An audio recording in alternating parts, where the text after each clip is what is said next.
This next altered chord is a classic. This is a unique animal called the sharp 9 chord. Let me show you how it works. If you think C major, now when you say 9, that implies that the 7th is in there. It's a dominant 7th. 9 is D, so sharp 9 is D sharp, right? Now, you look at that and you think, well, that D sharp is the same as E flat. So what you're telling me is you've got a major third and a minor third in the same chord, right? You would think that, you know, those two would just be such a crash that you wouldn't be able to tolerate it, but the truth of the matter is that this chord is like a staple in like funk music, in gospel and jazz. You hear it all the time. If you think about, I'm going to move it down a little bit lower so you can see it. Now you notice what I naturally did when I played that. A lot of times what you'll do is you'll leave out the 5th. You can have it in there, but the point is not to avoid that crash. The point is to like point out the crash. Think of it in, you know, like every James Brown song, like I Feel Good. A great example of a sequence of them is in, you know, Steely Dan. There's the sharp 9 chord. Another one.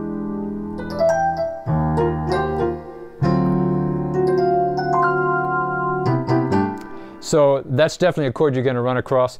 The thing is, don't be thrown off by the fact that it has both the major third and the minor third. That crash is what makes that chord cool. That's the sharp 9 chord.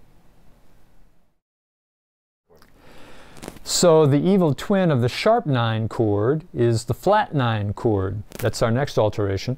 Let's build it on C like we always do. I'm going to move down the octave here to this C below middle C. There's the triad.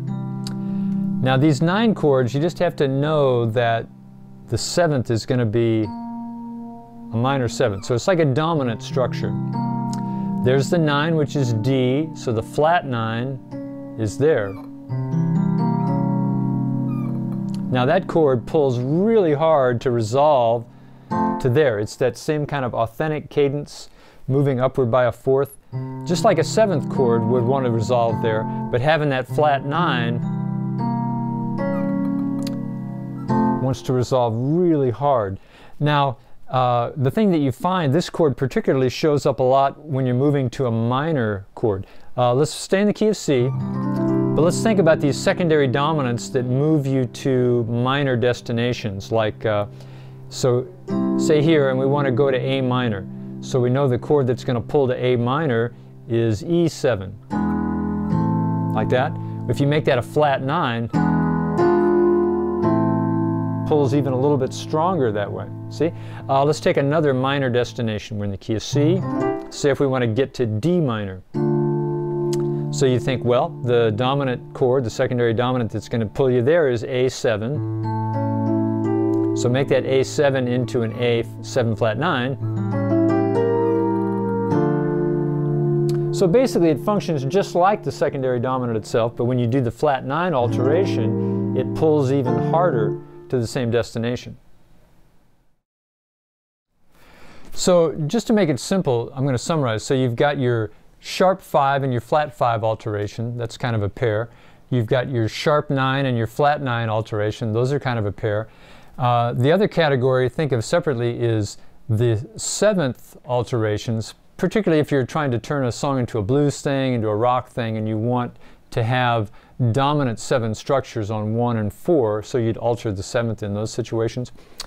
There are a few other things that you'll run into. I mean, bear in mind, you can alter anything. You can have sharp 11s, you can have flat 13. There's some other alterations out there, but you're just not going to run into those that often.